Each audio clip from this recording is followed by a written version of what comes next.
श्री हरि नमस्कार। कैसे हो? हिंदी ना। यस। क्योंकि वो शुरुआत मैंने सोची है कि 2024 से मैं ज़्यादा से ज़्यादा गोष्टीची गोष्ट स्टोरी टेलिंग जो है हिंदी में करूँगी। बहुत सारे कॉल्स आए हैं, बहुत सारी रिक्वेस्ट आई है कि दीदी आप जो कहते हो हमें समझता नहीं, लेकिन we are interested to listen कि हम क्या बोल रहे हो, क्योंकि सभी के लिए मराठी नहीं है।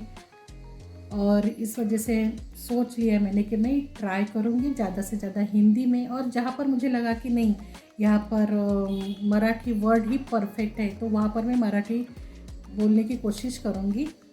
हिंदी, मराठी और इंग्लिश ऐसे कॉम्बिनेशन में हम लोग आज से स्टोरी टेलिंग करेंगे। तो यस, हाउ आर यू? कसे आहात तुम्ही सगळे एंड कैसे हो सब जन?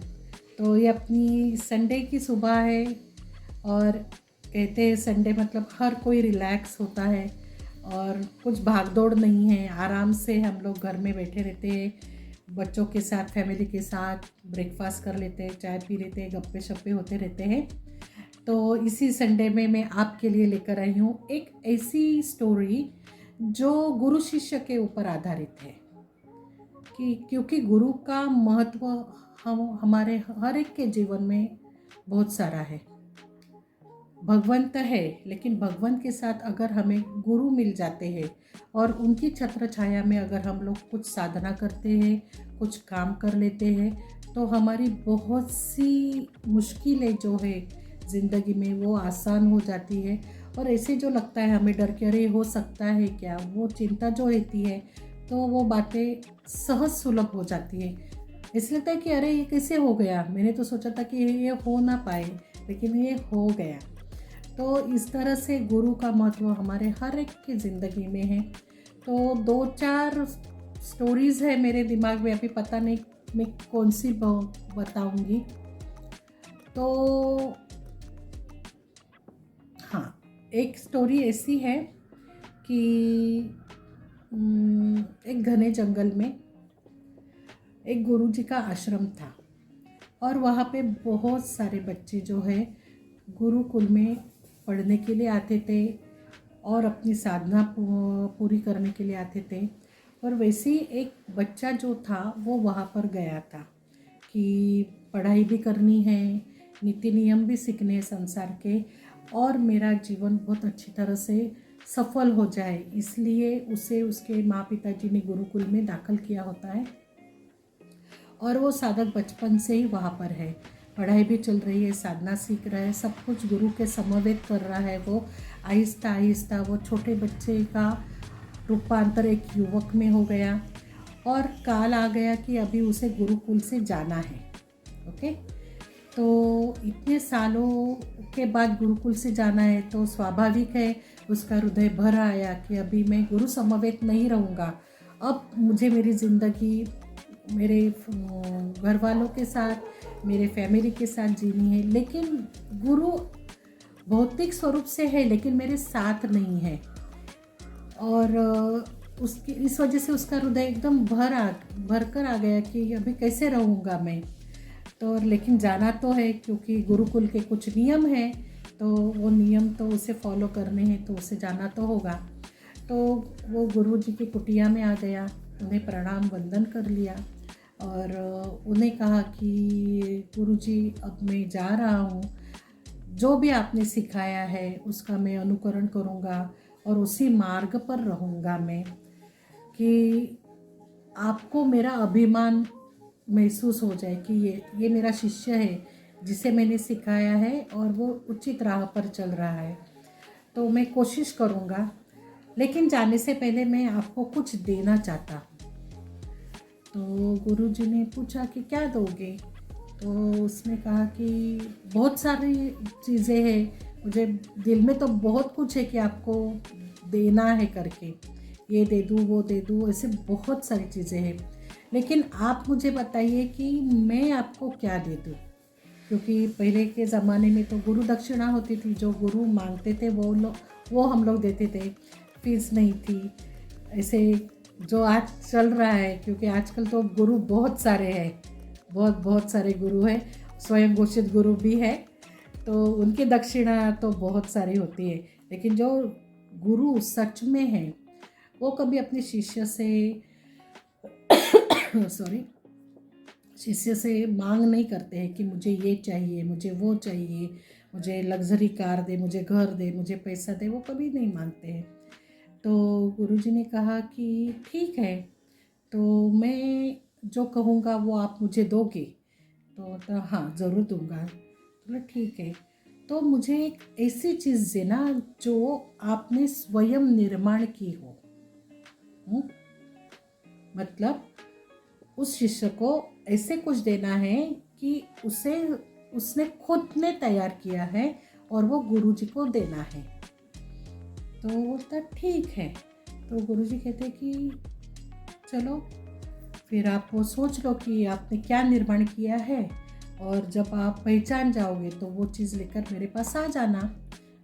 तो बोलता है ठीक है, और वो निकल पड़ता है वहाँ से। तो रास्ते में वो सोचता है इतना सा तो मांगा है कि मैंने कुछ बनाया है वो उनको देना है, तो मैं तो बहुत सारी चीज़ें बना सकता हूँ। और ऐसे सोचते सोचते वो घर पहुँच जाता है। घर में उसके माँ पिताजी, उसके भाई बहन उसका स्वागत कर लेते कि ये गुरुकुल से आ गया। और थोड़े दिन वो अपने कुटुंब के साथ व्यतीत करता है समय अपना। और फिर उसके वापस जहन में आता है कि अरे हाँ, मुझे गुरुजी ने कुछ चीज़ मांगी है जो मैंने खुद स्वयं निर्माण की है, और उन्हें मुझे वो गुरु दक्षिणा के स्वरूप में देना है। तो वो कहता है कि चलो मैं कुछ ऐसी पाककृति बना लेता हूँ, ऐसे कुछ मिष्टान्न बना लेता हूँ कि जो मैंने बनाया और मैं गुरुजी को दे सकूँ। और इस सोच से वो उठता है और तैयारी करने लगता है कि चलो मैं मिष्टान्न बना लूँ। लेकिन जब वो मिष्टान्न बनाने लगता है तो उसे समझता है कि अरे इसमें से एक भी चीज़ मैंने नहीं बनाई है। अगर मैं शक्कर के बारे में सोचूं तो वो तो मैंने नहीं बनाई है। जो भी मैं करने जाऊं, जो भी मैं पकवान बनाऊं, जो भी मैं मिष्टान्न बनाऊं, वो इसमें की एक भी चीज़ जो है मैंने खुद स्वयं नहीं बनाई है। फिर वो सोचता है फिर अब मैं क्या करूं? मतलब फूल दे दूं तो वो भी नहीं है, वो भी निसर्ग ने यूनिवर्स से है, वो तो मैंने नहीं बनाया है। और ऐसे वो सोचने लगता है कि मैंने क्या बना है कि जो मेरा खुद का हो और वो मुझे गुरुजी को देना है। और ऐसे सोचते सोचते उसे समझ में आता है कि नहीं, इसमें से तो मैंने कुछ नहीं बनाया है। और अगर गुरुजी ने मुझे ये चीज़ मांगी है तो यहाँ भी मुझे गुरुजी कुछ सिखा रहे हैं, मुझे कुछ बताना चाहते हैं जो मुझे पता नहीं है, और यहाँ पर भी उनकी कुछ सीख है। तो बोलता नहीं, मुझे तो अभी फिर से गुरुकुल में जाना है, अपने गुरु के पैर छूने हैं, उन्हें प्रणाम करना है और उन्हें बताना है कि मेरी कुछ गलती है जो मैंने नहीं पहचानी, लेकिन आप वो मुझे सिखाना चाहते हो। और ये सोच से फिर से वो गुरुकुल में आ जाता है। तो जैसे वो गुरुकुल में आता है, गुरु की कुटिया में जाता है, तो गुरु जी भी सुहास्य वदन से उसका स्वागत करते हैं और पूछते हैं कि कैसे हो, क्या चल रहा है, कैसे चल रही है अभी ज़िंदगानी, रोज़ का आयुष्य कैसे चल रहा है। तो वो बता देता है कि ठीक ठाक है। लेकिन गुरुजी पूछते हैं कि हाँ, ये तो आप बोल रहे हो, बता रहे हो ठीक ठाक है, लेकिन आपके मुख पर वो आनंद नहीं है जो मैं देखना चाहता हूँ, क्या बात है? तो वो गिड़गिड़ाते हुए गुरुजी के पैरों में रोने लगता है और कहता है कि मेरी कुछ गलती है, लेकिन वो मुझे समझ में नहीं आई, और आप वही गलती मुझे सिखा रहे हो कि मैंने क्या गलती की है। तो गुरुजी फिर से हल्के से मुस्कुराते हैं और कहते हैं कि हाँ, इतना आपको समझ में तो आ गया कि कुछ तो आपने गलती की हुई है। बोलता हाँ, मैंने कुछ तो गलती की है और आप मुझे वो सिखाना चाहते हो और मुझे आप सुधारना चाहते हो, क्योंकि आपने जो मुझे मांगा कि कुछ ऐसी चीज़ जो मैंने खुद स्वयं बनाई हुई हो, और जब मैंने जो भी चीज़ करने लगा मैं आपके लिए, तो मुझे समझ में आया कि ये कुछ भी मैंने नहीं किया है, ये सब कुछ निसर्ग से, ये सब भगवान की देन है, ये सब कुछ जो है पंच तत्व से है। कुछ भी मैं करने जाऊँ तो सब जगह निसर्ग है, यूनिवर्स है, तो मैंने कुछ नहीं बनाया है। तो गुरुजी मुस्कुराते हुए कहते हैं कि इतना तो समझ में आया आपको कि आपने कुछ नहीं बनाया, लेकिन एक चीज़ जो है, जो भगवान ने नहीं दी है, लेकिन आपने वो बनाई है, स्वयं बनाई है।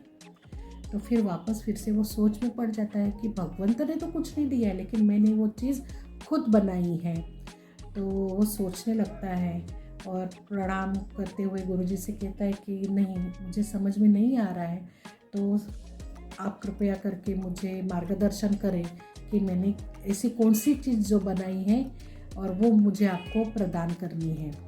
तो गुरुजी मुस्कुराते हुए कहते हैं कि बालक, जब हम इस भूमंडल पर आ जाते हैं, जन्म लेते हैं, तब एक चीज़ हमें भगवान ने नहीं दी है और वो है मिथ्या अहंकार, जिसे हम लोग, मैं खुद और मेरे गुरुजी मुझे सिखाते, मराठी में उसे हम लोग कहते मीननाथ, मीच तो नाथ, मीच तो सर्वस्व, मीच तो अहम ब्रह्मास्मि।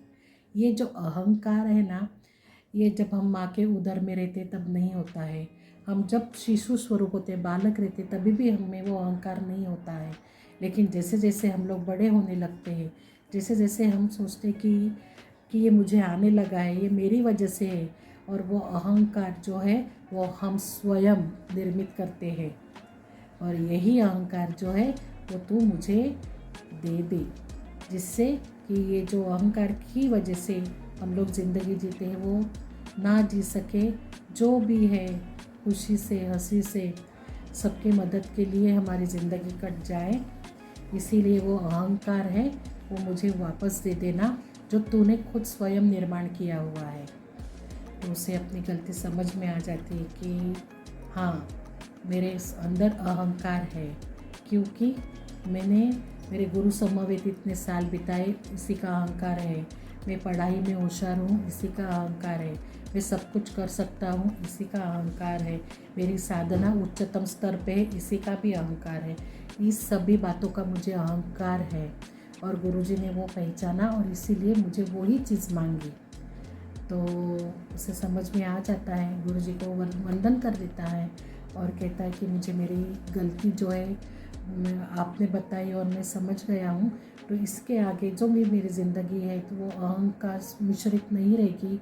जो भी है, जो भी मेरा कर्म है दिन भर का, वो मैं समर्पित करूँगा भगवान के चरण में। और ऐसे करके वंदन करके गुरुजी से मिलकर वो वापस चला जाता है। और अपनी भी ज़िंदगी वैसी ही है, बराबर ना। हमें कितना अहंकार है, घर मेरी वजह से है, मेरी नौकरी अच्छी है इसीलिए हम लोग क्या कहते हैं, माझ्यामुळे झालं, मैंने किया है इसीलिए 4 व्हीलर है, मैंने किया है इसीलिए आप लोग फॉरेन टूर कर सकते हो, मैंने किया है इसीलिए आपको इतनी लग्जरी लाइफ मिल रही है, मैंने किया है इसीलिए 4 व्हीलर है।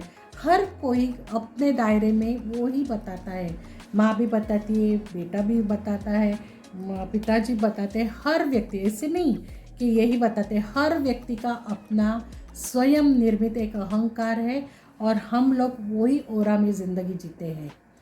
सिर्फ और सिर्फ वो मैं, ये जो मैं है, जब तक ये मैं नहीं निकलता है ना अपने स्वयं में से, तब तक हमारी कोई भी कुछ भी प्रगति नहीं हो सकती है। क्योंकि ये ईगो जो है हमें इतना कभी कभी गलत दिशा में लेकर जाता है कि साफ सुथरी चीज़ें भी हमें नहीं दिखाती है। म्हणजे मराठीमध्ये सांगितलं, हा मीननाद जो आहे हा इतका आपल्याला नाचवतो, इतका आपल्याला त्याच्यामध्ये काय म्हणूया एकत्र म्हणजे राहायला शिकतो आपण ना, की आपल्याला समोरचं काही चांगलं असेल ना तरी आपल्याला ते दिसत नाही. आपण दरवेळेला आपल्या अहंकारामध्ये जगतो, माझ्यामुळे झालं, मी केलं, मी आहे म्हणूनच शक्य आहे, असं नसतं. कारण जे काही सृष्टी देखील बघा एका व्यक्तीमुळे नाही किंवा एका सूर्यामुळे नाही आहे, प्रत्येक तत्व हे एकमेकांवरती अवलंबून आहे, प्रत्येक गोष्ट एकमेकांवर अवलंबून आहे, हे सृष्टीचं जीवनचक्र देखील एकमेकांवरती अवलंबून आहे. पण माणसाची बुद्धी, सिर्फ और सिर्फ आदमी का दिमाग, आदमी की बुद्धि जो है वो हमें अहंकार में ले जाती है और उसी में हमें डुबो देती है। तो हमें हमारा अहंकार जो है वो छोड़ना है और जो अपनी ज़िंदगी है वो हर एक किसी के साथ घुल मिल कर ज़िंदगी निकालनी है, हंसते रहना है, हर एक को मदद करनी है, सपोर्ट करना है। कर्म कर और रात में उसे समर्पित कर दो। दिन भर का कर्म हमें रात में सोते हुए भगवान के चरण में समर्पित करना है। और ये सीख है गुरु शिष्य परंपरा की, और यही मैंने कहने की कोशिश की है। तो कोशिश करने वाली मैं हूँ, मीडिया में हूँ, करके लेने वाले स्वयं भगवंत है, जो उन्होंने सोचा है कि ये कथा बतानी है। क्योंकि जहन में बहुत सारी कथाएं थी, लेकिन उनका वो क्या कहते वायरलेस है कि ये कथा बता दे। तो कैसी लगी स्टोरी मुझे बताना, और ज़रूर बताना, कनेक्ट रहना। और फिर से मिलेंगे हम लोग हर संडे, और ऐसी अच्छी अच्छी कहानियाँ स्टोरीज़ में बताने की कोशिश करूँगी। और यहाँ पर नॉट मैं जो सिखाया वैसे ही यहाँ पर जो है गुरु और गुरु परंपरा है, तो उन्होंने जो सिखाया है, उन्होंने जो सीख दी है, वो ही मैं आपको बताने वाली हूँ। तो फिर से मिलते हैं, तब तक के लिए love you all. Shri Hari.